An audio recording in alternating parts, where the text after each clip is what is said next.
Jadi hidupnya isinya tiap hari mengeluh saja. Dapat kenikmatan apapun dia sambat. Oke. Ah ini kenikmatan tidak hakiki. Ah ini duniawi saja. Ah ini sementara saja. Ah ini pokoknya sambat terus. Jadi membaca hidup ini dari sudut negatif. Baik. Assalamualaikum warahmatullahi wabarakatuh. Kembali lagi di channel Cahaya Filsafat Online. Kali ini kita akan ngaji bersama Pak Farudin Faiz dengan tema hedonisme. Sebelum kita mulai, mari kita baca basmalah bersama. Bismillahirrahmanirrahim. Tanpa berlama-lama, mari kita mulai. Ini malam hari ini kita belajar hedonisme. Ini rasanya istilah ini istilah yang kesannya agak negatif. Baik. Kalau teman-teman disebut hedon kan rasanya apa ya Pak saya itu. Padahal mungkin ya hedon gaya hidup teman-teman. Apa hedon itu mesti matre, mesti yang sifatnya hura-hura, foya-foya apa itu atau seperti apa? Malam hari ini kita belajar ya. Bagaimana ideal yang diinginkan dari gaya hidup hedon ini. Yang dikenal kalau di filsafat namanya hedonisme. Baik. Baik, bismillah kita mulai pelajaran kita. Ini pelajaran beneran. Mungkin ada yang mahasiswa baru ya, kita latihan kuliah. Iya. Bismillah kita mulai. Bismillah. Hedon itu secara umum biasanya didefinisikan pandangan bahwa hidup ini untuk senang-senang. Baik. Jadi pandangan bahwa nilai yang namanya kesenangan itu yang paling penting dalam hidup ini. Baik. Jadi kalau ada orang bilang misalnya urip pisan kok sumpek, yuk seneng-seneng yuk. Nah, itu sebenarnya ideologi semacam ini. Jadi alasannya itu disebut hedonisme itu. Kata-kata hedonisme itu ya dari bahasa Yunani, hedonismos. Baik. Yang akar katanya hedon. Nah, itu kesenangan. Jadi seorang hedonis itu orang yang hidup pokoknya nyari seneng saja, tidak mau tidak seneng. Baik. Nah, dan itu nanti luas definisinya. Tidak sesederhana kita mendefinisikan bahwa ini hanya orang yang pingin foya-foya saja. Oke. Apa ada orang itu yang tidak ingin senang hidupnya? Baik. Pak, saya pingin hidup nyari susah. Kata ya tidak ada. Secara fitri orang itu ya nyari ingin hidup itu senang. Hanya saja nanti definisinya tentang senang, jangkauan kesenangan yang dia inginkan mungkin beda. Baik. Jadi itu akar katanya. Nanti ada lawan katanya. Kalau hedonisme itu lawan katanya hedonfobia. Oke. Hedonfobia itu kebalikannya anak-anak hedon ini. Kalau hedonfobia itu orang yang takut dengan kesenangan. Mungkin ada ya orang yang kalau pas seneng-seneng dia malah khawatir. Baik. Wah ini aku lagi seneng ini. Biasanya sebentar lagi susah ini. Karena hidup ini muter. Jadi dia tidak bisa menikmati. Waktunya bahagia dia malah sedih. Kenapa kok sedih? Pak, setelah bahagia itu kan biasanya kesedihan Pak. Jadi saya tidak terlalu bisa menikmati seneng-seneng ini. Karena pasti nanti hasil akhirnya ya nanti sedih lagi. Yang lain ketawa dia nangis. Atau kalau ada teman-teman mau ketawa, wah kamu ketawanya keras sekali. Ingat-ingat saja nanti sebentar lagi mesti nangis. Nah, ada kan yang pakai teori itu. Ini jenis hedonfobia. Baik. Atau ada orang yang memang tidak bisa ngalami seneng. Namanya anhedonia. Anhedonia itu orang yang tidak bisa seneng. Oke. Dia tidak peka terhadap kesenangan. Baik. Jadi misalnya, wah, sampean itu juara loh, mbok seneng tuh. Oh iya toh, juara itu harus seneng ya. Nah, itu anhedon namanya. Jadi orang yang tidak bisa ngalami seneng. Baik. Ah, ya mungkin pakai bahasa agama mungkin orang yang sulit bersyukurnya. Hari ini mungkin banyak juga orang yang tipe-tipe anhedon ini. Jadi hidupnya isinya tiap hari mengeluh saja. Dapat kenikmatan apapun dia sambat. Oke. Ah, ini kenikmatan tidak hakiki. Ah, ini duniawi saja. Ah, ini sementara saja. Ah, ini pokoknya sambat terus. Jadi membaca hidup ini dari sudut negatif. Baik. Kebalikan ekstrimnya yang hedon. Kalau yang hedon ya moco urip iki pokoknya tujuannya seneng-seneng, ngapain sih susah-susah. Ayo seneng sajalah. Nah, itu anak-anak hedon. Oke. Baik, jadi secara definisi itu. Kategorinya nanti ada dua. Ada namanya hedonisme psikologis, ada namanya hedonisme etis. Jadi hedonisme psikologis itu punya pandangan bahwa yang mendorong manusia melakukan apapun ada dua sebenarnya. Ingin mencari kesenangan dan menghindari ndak enak, ndak nyaman. Sebenarnya cuma itu. Teman-teman malam hari ini hadir di kajian ini, itu kan ingin mencari yang teman-teman inginkan dan membayangkan kalau sudah hadir di sini terus seneng. Jadi yang menggerakkan itu selalu saja kata hedonisme psikologis itu motif ingin senang. Teman-teman melakukan apapun itu tujuannya pasti ingin senang. Atau menghindari susah, menghindari sulit. Nah, itu yang membuat nanti misalnya ada mahasiswa kok waktunya tugas presentasi kok tidak masuk. Nah, itu manusiawi. Kenapa? Dia menghindari sulit. Jadi ingin seneng menghindari sulit. Wah, ini waktuku presentasi ini saatnya pamit ini Pak. Mohon maaf ada tabrakan Pak, kesulitan, ban saya bocor Pak dan lain sebagainya. Loh, itu fitrah sebenarnya, orang itu ingin menghindari sulit, menghindari tidak enak, menghindari tidak nyaman. Wong masuk ke sini saja tadi mungkin rebutan, mungkin ada yang nyari sendenan, ada yang nyari sudut kira-kira nanti kalau selfie bisa pas, enak. Ada yang nyari macam-macam motifnya. Semuanya apa? Ingin seneng versi masing-masing. Jadi yang menggerakkan manusia, kata hedonisme psikologis itu motif ingin senang atau menghindari susah. Di segala levelnya. Jadi alasan bisa dibikin belakangan. Kita bisa berlindung di balik aneka ragam dalil, aneka ragam argumen, tapi intinya kita nyari yang membuat kita senang, enak, nyaman, dan menghindar dari yang membuat kita tidak enak, sulit, susah. Ini namanya hedonisme psikologis. Jadi secara psikologis manusia itu begitu. Jadi kalian nanti melakukan apapun itu pasti kalau dicermati target akhirnya adalah ingin senang. Apapun itu. Atau menghindari susah. Nah, yang kedua...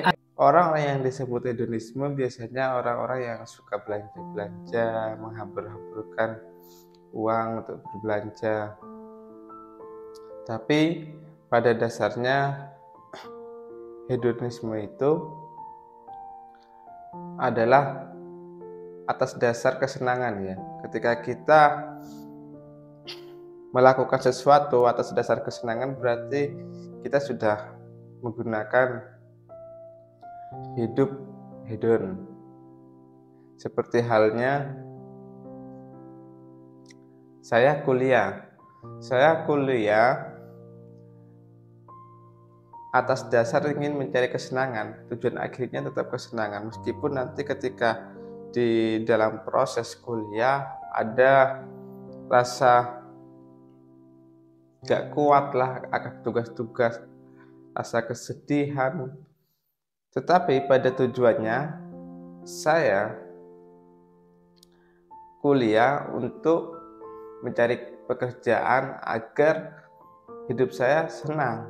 Nah, ketika teman-teman melakukan sesuatu atas dasar kesenangan, berarti teman-teman juga melakukan gaya hidup hedonisme seperti itu ya. Baik, kita lanjut. Ada namanya hedonisme etis. Kalau hedonisme etis ini ya nanti jadinya etika, sistem moral. Kalau dalam hedonisme etis itu berarti pertimbangan baik buruknya sesuatu itu dilihat dari menyenangkan atau tidak. Makanya namanya hedonisme etis. Jadi kok saya melakukan sesuatu yang membuatku sengsara, membuatku sulit. Ini kalau pakai hedonisme etis itu masuk kategori perbuatan yang tidak etis. Baik. Jadi perbuatan etis itu ya perbuatan yang menyenangkan kita atau menjauhkan kita dari rasa tidak enak, dari rasa sakit. Berarti apa? Lakukanlah segala yang membuatmu senang dan jauhilah segala yang membuatmu susah. Baik. Itu saja rumusnya hedonisme etis. Jadi Pak, berarti orang tidak boleh sholat Pak, tidak zakat. Loh, zakat saja, sholat saja. Kalau itu membuatmu senang, lakukan itu. Baik. Rumusnya sebenarnya cuma itu. Pak, berarti kita ingin senang-senang sendiri Pak, tidak baik pada tetangga. Loh, kalau baik pada tetangga menyenangkanmu, ya lakukan saja. Orang itu nyari senang. Entah rumusnya apa, cari yang paling menyenangkanmu. Oh, itu nanti ini yang membuat nanti beda-beda, ada beda pandangan tentang yang namanya kesenangan. Tapi intinya lakukanlah yang membuatmu senang saja. Kalau kamu ingin bahagia, hindari yang membuatmu susah. Ini rumus dasar dari hedonisme etis. Nanti kata hedonisme etis itu segala perbuatan itu sebenarnya ada dua nilainya. Ada nilai intrinsik, ada nilai instrumental. Nilai intrinsik ini nilai yang hakiki. Kalau nilai instrumental ini alat saja untuk nilai yang hakiki tadi. Baik. Misalnya kata kelompok hedonisme etis, satu-satunya nilai yang intrinsik itu kesenangan. Sementara nilai yang lain itu instrumen. Jalan saja, alat saja untuk menuju kesenangan. Baik.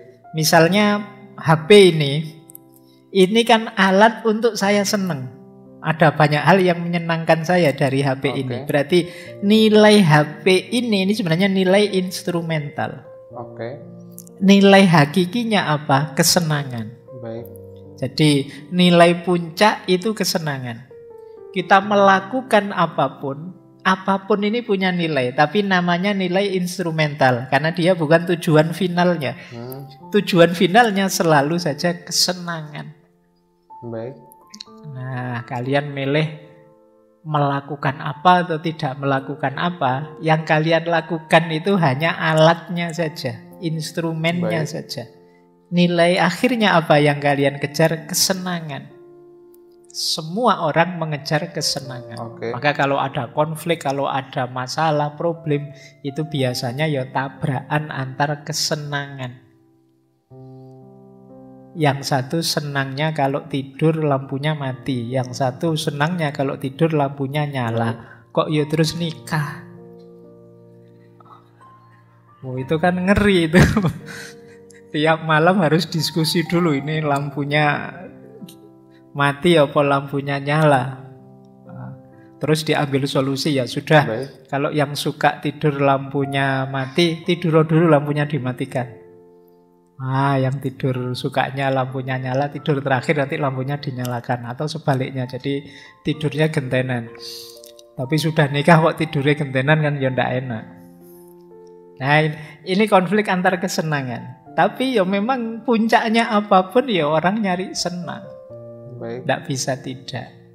Kecuali orang yang tidak ngaku bahwa sebenarnya dia nyari senang. Kan banyak di antara kita yang gaya kalau dituduh Allah padune senengmu itu. Tapi kan kita biasanya berlindung di balik dalil, argumen, di balik ideal-ideal apa dan lain sebagainya.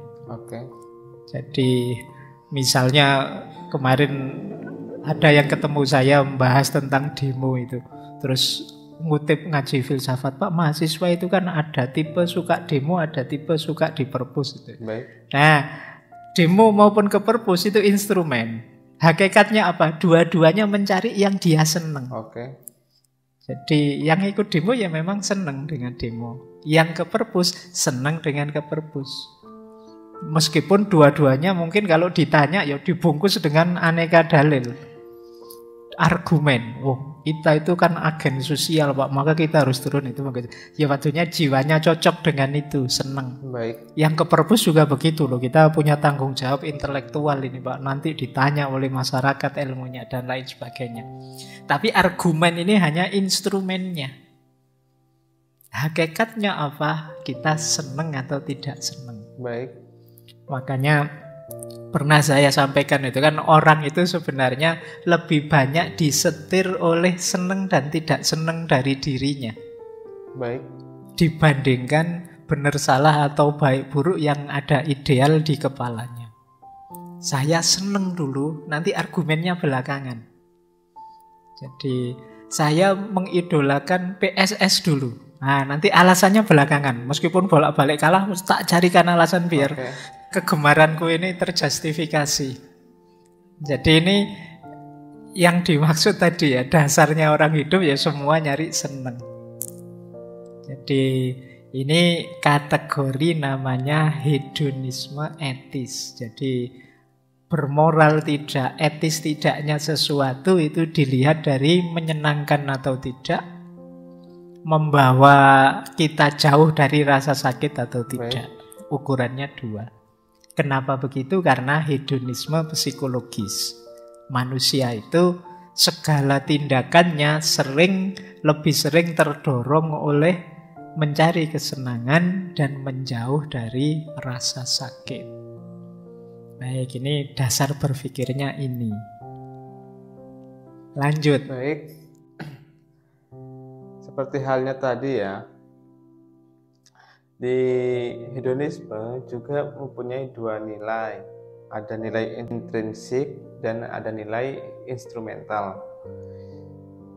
Nilai instrumental itu adalah nilai yang menjadi alat agar kita senang. Seperti halnya tadi ketika teman-teman kuliah pasti kan memilih jurusan atas dasar yang disenangi, atas dasar yang senangi. Nah, misal ada yang jurusan sosiologi, ada satunya jurusan kedokteran. Nah, jurusan-jurusan ini adalah itu yang dimaksud nilai instrumental. Kenangan yang ditimbulkan ketika teman-teman memilih jurusan ini, itu yang disebut nilai intrinsik, seperti itu ya. Jadi nilai instrumental itu adalah alat yang dipakai untuk menuju kesenangan ya. Nah, sedangkan nilai intrinsik itu adalah nilai yang ditimbulkan oleh nilai instrumental, seperti itu. Oke, mungkin itu. Thank you yang sudah nonton sampai selesai. Kurang lebihnya mohon maaf apabila ada kata kesalahan. Wallahul muwaffiq ila aqwamit thoriq. Wassalamualaikum warahmatullahi wabarakatuh.